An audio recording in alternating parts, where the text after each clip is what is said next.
Hello and welcome everyone. Now this is not a teaching or instructional video today, it's more of a just like an update. I'm aware that I haven't been doing too many videos the last couple of weeks because, well, firstly, we had a motorbike accident, my wife and I, and a couple of Sundays ago, and basically I spent last couple of weeks licking my wounds, more or less.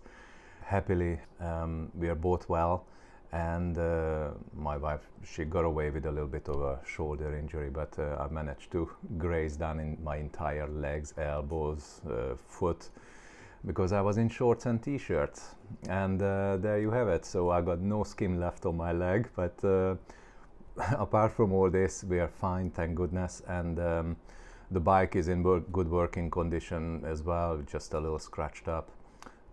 It was an oil slick in a tunnel which was very poorly lit, so things like this happen, I suppose.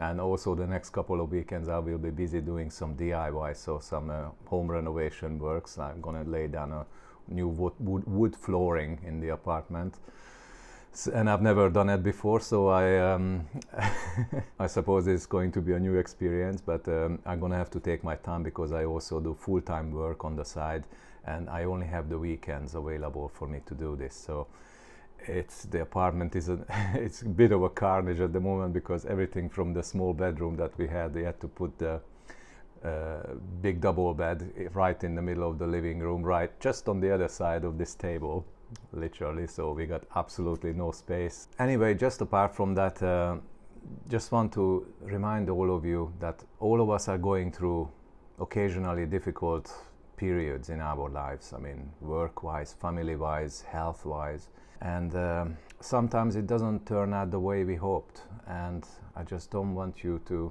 think that God doesn't care about you, or He's uninterested in how things turn out for you or for your family, because that's far from the truth. And so don't let those external things, circumstances, life, things that happen to you, to define who you are as a believer, who you are now that Christ's Spirit is living inside of you, and the authority that you have because of that. I suppose in a common way we can say we're kind of going through hell sometimes. And this actually reminded me for the wartime British Prime Minister Winston Churchill. He had many interesting sayings, but one of them was that he says that if you're going through hell, keep going. So don't stay and don't stop and wallow in it, but keep going. Keep going, because every difficult situation is only temporary. Every test, every trial has its season in our lives. And it's also just reminded me of that biblical story of the three Hebrew boys in Nebuchadnezzar's furnace, which was heated up 7 times hotter than usual. So the two guys who opened the door, they were crispy bacon right away, which kind of make you think, well, how did these 3 boys get in the first place, bound in hands and feet? But the most important part is that there was a 4th person in that fire, and that 4th person was the Son of God. So whatever fire you're going through, whatever trials, difficulties, so-called hellfire you're going through at the moment, know this, that Jesus is always with you. He's not impersonal to your sufferings. He's not uninterested in your woes and in your trials and pain and fears and grief, or whatever you're going through at this moment. Because I suppose the moral of this story is that although Jesus is the Lord of the fire even, so He could have put the fire at any time, but He hasn't. He didn't. But these 3 guys came out on the other side, came out of this fire that was supposed to destroy them. They came out of it without a singe, without being even the smell of smoke on them. So the presence of the Lord in the fire that came through their faith has carried them through and protected them. And they came out of this fire in such a way that for the people who were observing it, they seemed like they've never even been through any fire. So no matter what kind of difficulties and pain and sorrows and grief that we're going through in this present moment. Some of you battling with family problems, with long-term health problems, or sudden accidents or deaths in the family, or amongst the one who's close to you, or job difficulties, or something about your children. But when you're going through these kind of things, know that this fire is not there to kill you. It's not there to destroy you, even though we kind of think sometimes that it is. But whatever things we are going through in life, we are not immune to it. But what's more important is how we getting through it, how we going through it, how we are reacting to it. We can react according to our senses that tells us that our outlook at best it's really bleak. But that would be living according to our senses. And our senses are, in truth, they're just there to report something. But our senses do not determine who we are. And this is one of the biggest mistakes that we all tend to do. All of us, even me. And I also fall into it time and time again. We tend to judge ourselves by how things turning out for us. But this is the thing.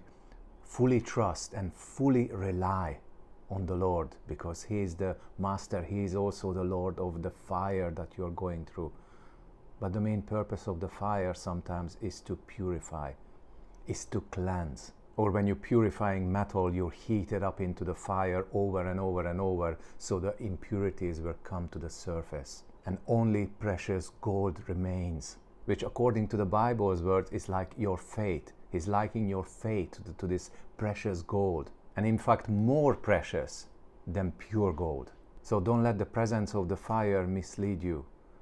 It's not necessarily there to destroy you, but sometimes it's there for us to become stronger, come out more pure or more cleansed regarding certain things. And don't forget, as a child of God, you have not just the strength to resist and to stand all these difficulties, but to stand firm, to stand pure, to stand holy, to stand in this grace which Jesus says is more than enough and it's more than sufficient. And you have been delivered from the power of darkness into the kingdom of His beloved Son. You have been delivered from darkness to light, from death into life. The kingdom is within you. And so let God's Spirit that is in you now overflow. Let others see your light shine instead. Because it is not what you're going through that determines who you are. It is who's living inside of you. That's what determines, and that's who determines who you are and what you have authority over. Anyway, I said that it's not going to be an instructional or teaching video, but there it is. I just wanted to give you guys encouragement, and whatever you are going through at this moment, just always remember this. The Son of God is always there in the fire with you, that you may come out on the other side as you've never even been in the fire. But now you are forged, now you are a little more trained. All of us going through a fire for a certain purpose, but more often than not, it's there for us to become purer, to become more cleansed, to become cleaner and see cleaner. Because when we see ourselves cleaner, we will also see others in the same way. Because the more we see ourselves as the Father sees us through the blood of His Son, the more we'll be able to see ourselves clean, with the value, with the destiny, with the purpose that Jesus has died to give us, so we can also look at others with the same eyes and see their value, and hopefully manifest the image of His Son in us day after day, better and better. Because this is our aim. This is why we're all being called by the grace of God, is to reveal His Son in us. So don't let life and circumstances speak louder than truth, than the Spirit of Christ in you. Because that's what your true nature now is. You have the same spirit, same heart, same mind, same nature, essence and substance. And we all have to remind ourselves of this very fact over and over, day after day, to renew the inner man inside of us. Because our outer man is get battered down day by day by life, by all the things that's going on around us, and these things could get us down. But our true purpose is not let anything or anyone else decide who you are and how you are. other than truth, other than the Word of God, other than the Spirit of Christ in you. So that was it. God bless you all. I love you all. And hopefully we're going to see each other very soon. Maybe not next week, but the week after. God bless you all. Love you all. And see you soon. Bye.